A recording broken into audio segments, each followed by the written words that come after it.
నమస్కారం BJP TV news కి స్వాగతం. హెడ్లైన్ చూద్దాం. ఈ నెల 21న హైదరాబాద్కు రాష్ట్రపతి ద్రౌపది ముర్ము. భారతీయ కళా మహోత్సవంలో పాల్గొనున్న రాష్ట్రపతి.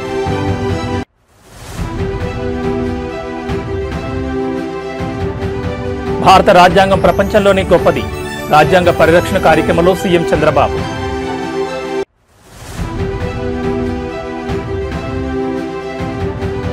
బీహార్లో కొత్త ప్రభుత్వ ఏర్పాటుకు కౌంటౌన్.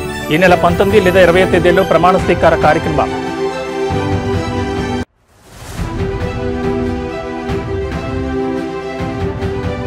ఢిల్లీ పేలుడు కేసు దర్యాప్తులో సంచలనాలు. ఈ ఘటనలో టీఏటీపీ వాడినట్లు అనుమానం. ఇక డీటెయిల్స్ చూస్తే దేశాన్ని షేక్ చేసిన ఢిల్లీ బాంబ్ బ్లాస్ట్ లో తాజాగా మరో విస్తుపోయే విషయం తెలిసింది. ఈ కుట్ర వెనుక ఎక్కువ మంది డాక్టర్లే ఉండగా వారికున్న సైన్స్ నాలెడ్జ్ లో బాంబుల తయారీపైన ఎక్కువగా వాడినట్టు తెలుస్తోంది. వేల కిలోల పేలుడు పదార్థాలను పోగు చేసి అమాయకుల ప్రాణాలను బలిగొనేందుకు ప్లాన్ చేశారు. ఇందుకోసం మదర్ ఆఫ్ సైతాన్ గా పిలిచే టీఏటీపీని వాడేందుకు రెడీ అయ్యారు. ఎర్రకోట వద్ద జరిగిన బ్లాస్ట్ లో కూడా ఈ సైతాన్ను వాడినట్లుగా ఫోరెన్సిక్ రిపోర్టులు చెబుతున్నాయి. I-20 కారును బ్లాస్ట్ చేసేందుకు ఉగ్ర డాక్టర్ ఉమర్ నబీ ఈ డేంజరస్ కెమికల్ను వాడినట్లు ఫోరెన్సిక్ టీమ్స్ నిర్ధారించాయి. ట్రైఅసిటోన్ ట్రైఫెరాక్సైడ్ ఆనవాళ్లు ఫోరెన్సిక్ టెస్టులో బయటపడ్డాయి. టీఏటీపీని అమోనియం నైట్రేట్తో కలిపి పేలుడు పదార్థాన్ని సిద్ధం చేయగా ఫరీదాబాద్లో దర్యాప్తు బృందాలు దాన్ని స్వాధీనం చేసుకున్నాయి. ఢిల్లీ బ్లాస్ట్లోనూ ఈ మిక్సింగ్ కారణంగానే బ్లాస్ట్ జరిగినట్లు రిపోర్ట్ చెబుతోంది. జమ్మూ కశ్మీర్లోని నౌగాం పోలీస్ స్టేషన్లోనూ ఈ కెమికల్ రియాక్షన్ వల్లే భారీ పేలుడు జరిగి 9 మంది చనిపోగా 30 మంది తీవ్రంగా గాయపడ్డారు.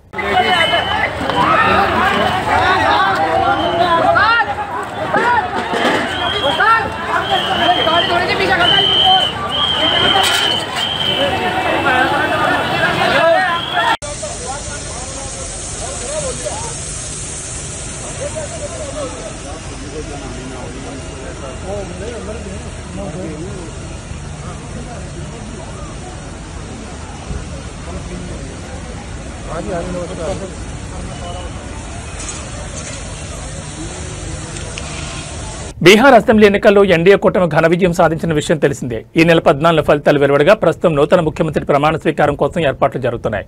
ఈ నెల 19న లేదా 20 తేదీన బీహార్ నూతన ముఖ్యమంత్రి ప్రమాణ స్వీకారం చేస్తారని ప్రచారం జరుగుతోంది. ఇందుకు పాట్నాలోని గాంధీ మైదానం వేదిక కానున్నట్టు తెలుస్తోంది. ఇప్పటికే ఈ మైదానంలో ఏర్పాట్లు జరుగుతున్నాయి. ఈ కార్యక్రమానికి ప్రధాని నరేంద్ర మోడీతో పాటు బీజేపీ పాలిత రాష్ట్రాల ముఖ్యమంత్రులు హాజరవుతారని సమాచారం. మరోమారు నితీష్ కుమార్ ముఖ్యమంత్రిగా ప్రమాణం చేస్తారని ఎన్డీఏ కూటమి వర్గాలు పేర్కొన్నాయి. అయితే నూతన సీఎం ఎవరనే దానిపై ఇప్పటి వరకు అధికారికంగా ఎన్డీఏ కూటమి నుంచి ఎలాంటి ప్రకటన వెలువడలేదు.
మంగళగిరి సీకే కన్వెన్షన్లో జరుగుతున్న రాజ్యాంగ పరిరక్షణ కార్యక్రమానికి సుప్రీంకోర్టు ప్రధాన న్యాయమూర్తి జస్టిస్ బీఆర్ గవాయ్ హాజరయ్యారు.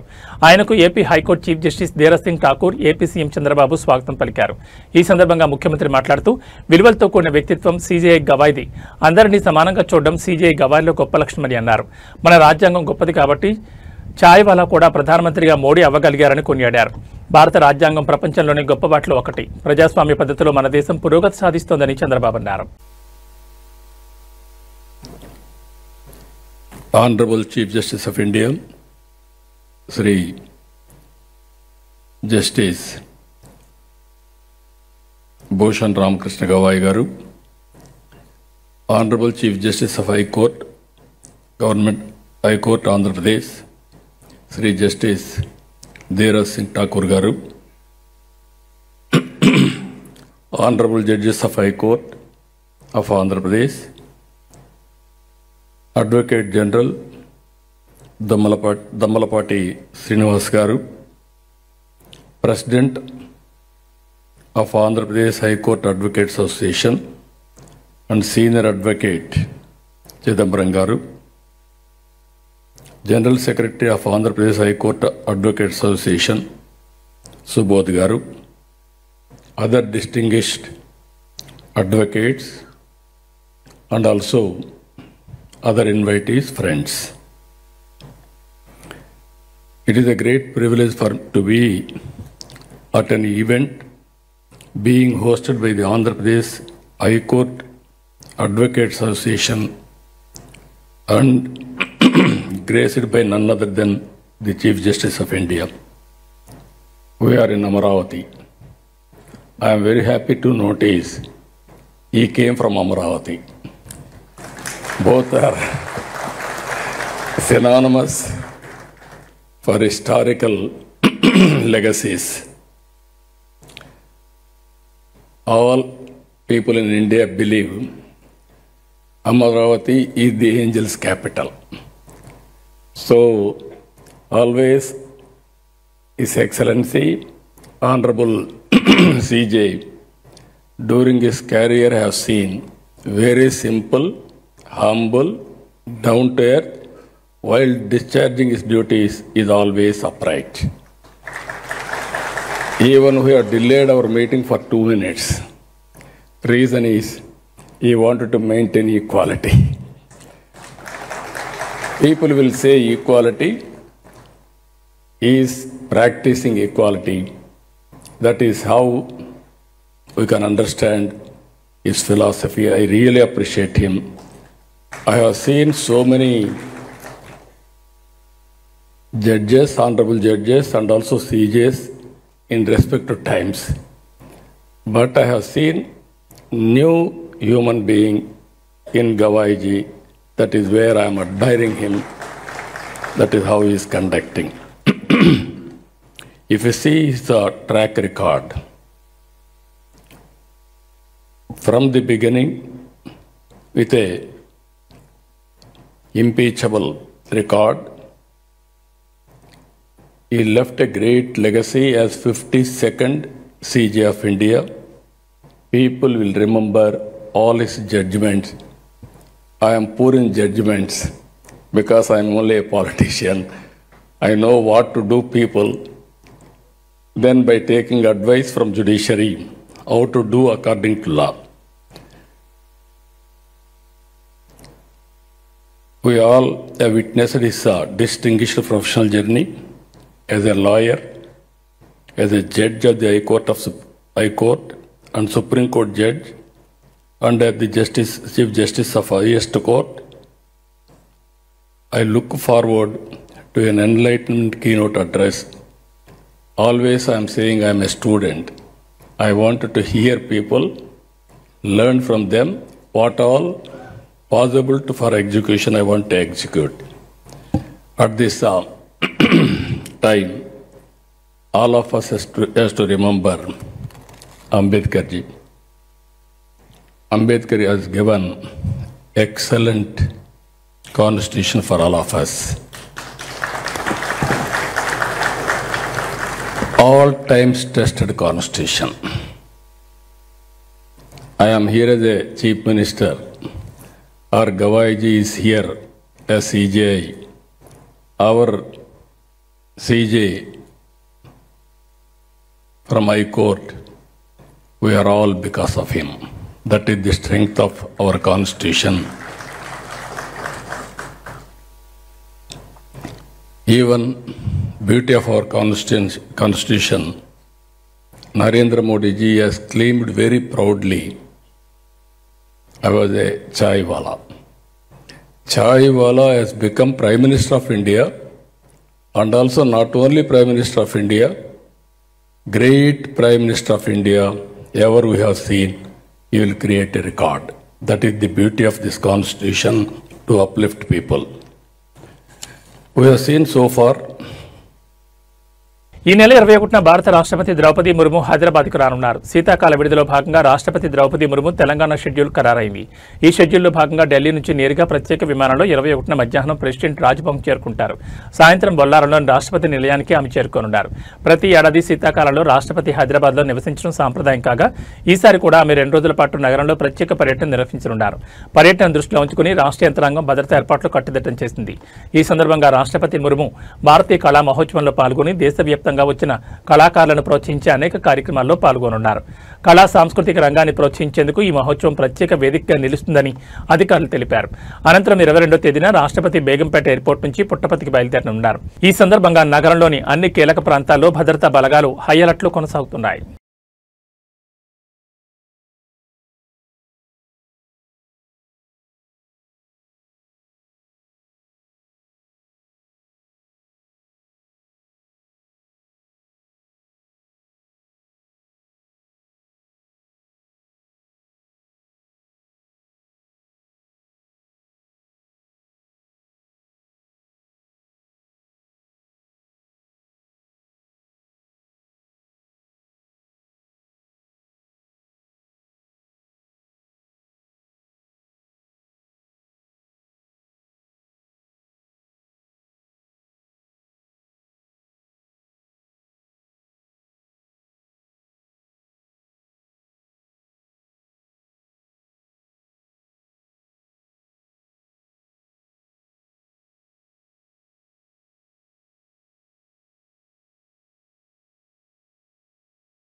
రాష్ట్రంలో నిత్యం ఎక్కడో ఏదో ఒక ప్రాంతంలో ప్రమాదాలు జరుగుతూనే ఉన్నాయి. జనగాం జిల్లాలో ఘోర రోడ్డు ప్రమాదం జరిగింది. ఈ ఘటనలో 2 అక్కడికక్కడే చనిపోయారు.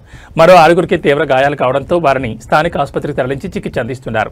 జనగాం జిల్లా రఘునాథ్పల్లి మండలం నిడిగొండ దగ్గర ఆగి ఉన్న ఇసుక లారీని రాజధాని బస్ ఢీకొట్టింది. ఈ ఘటనలో 2 వ్యక్తులు అక్కడికక్కడే మృతి చెందారు. మరో 6గురికి తీవ్ర గాయాలు కావడంతో వారిని జనగాం జిల్లా ఏరియా ఆసుపత్రికి తరలించి చికిత్స అందిస్తున్నారు. అయితే చనిపోయిన వారిని దిండిగల్కు చెందిన పులమాటి ఓంప్రకాష్, హన్మకొండకు చెందిన నవదీప్ సింగ్ గా గుర్తించారు. ఈ ఘటనతో మృతుల కుటుంబాల్లో విషాద ఛాయలనుకున్నాయి. అయితే ఘటనా స్థలానికి చేరుకున్న పోలీసులు మృతదేహాలను పోస్టుమార్టం తరలించారు. అనంతరం కేసు నమోదు చేసుకుని విచారణ చేపట్టారు.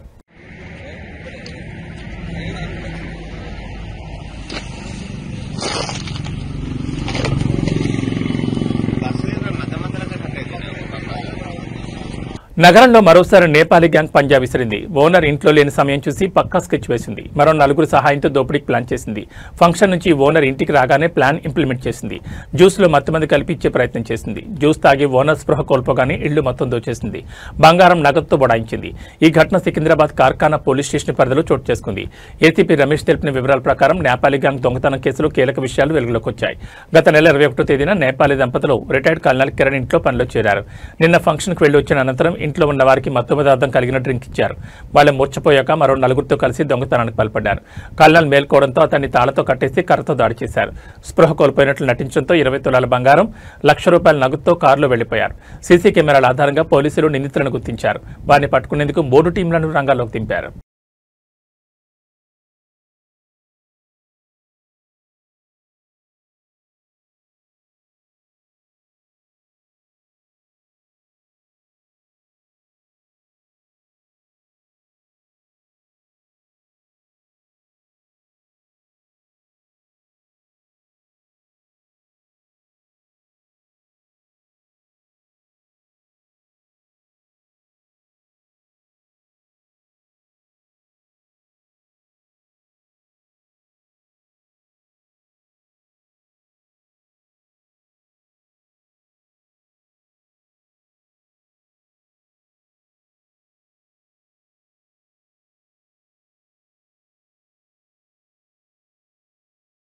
టీటీడీ మాజీ assistant vigilance security officer AVSO Satish Kumar మరణానికి గల కారణాలపై అనుమానాలు వ్యక్తమవుతున్నాయి.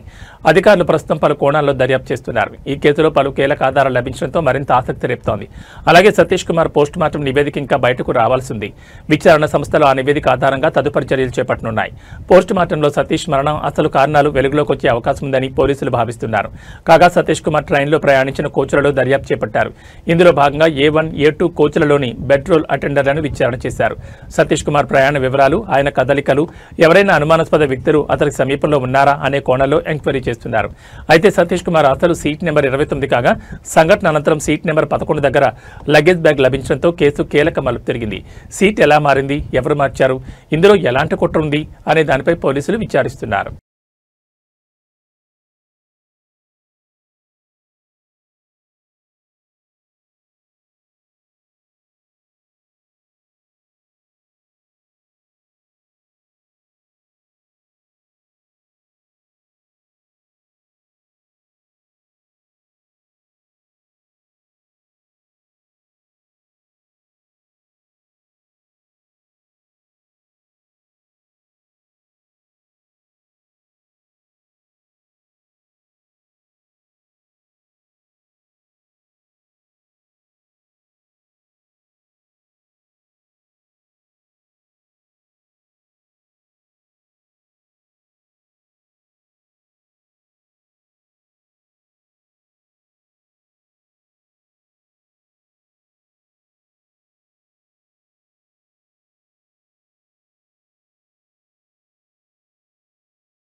ఆంధ్రప్రదేశ్ ప్రజలకు వాతావరణ శాఖ ముఖ్యమైన హెచ్చరికలు జారీ చేసింది. రాష్ట్రంలో రాబోయే 2 రోజుల పాటు పలుచోట్ల వర్షాలు కురుస్తాయని తెలిపింది.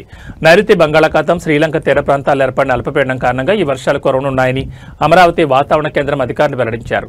ఈ అల్పపీడన ప్రభావంతో ప్రధానంగా దక్షిణ కోస్తా, రాయలసీమ ప్రాంతాల్లో వర్షాలు కురుస్తాయని అధికారులు తెలిపారు. ముఖ్యంగా తిరుపతి, నెల్లూరు జిల్లాలో భారీ నుంచి అతి భారీ వర్షాలు పడే అవకాశం ఉందని హెచ్చరించారు. అదేవిధంగా ప్రకాశం, అన్నమయ్య, చిత్తూరు జిల్లాల్లోనూ భారీ వర్షాలు నమోదయ్యే సూచనలున్నాయని పేర్కొన్నారు. దక్షిణ కోస్తా తీరం వెంబడి గంటకు 55 కిలోమీటర్ల వేగంతో బలమైన ఎదురుగాలులు వీస్తాయని, మత్స్యకారులు సముద్రంలోకి వెళ్లొద్దని సూచించారు. ప్రస్తుతం రాష్ట్రంలోని చాలా ప్రాంతాల్లో చలి తీవ్రత అధికంగా ఉంది.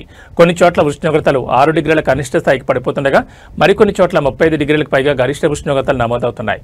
ఈ విభిన్న వాతావరణ పరిస్థితుల మధ్య ఇప్పుడు వర్ష సూచన రావడంతో ప్రజలు ఆందోళన చెందుతున్నారు.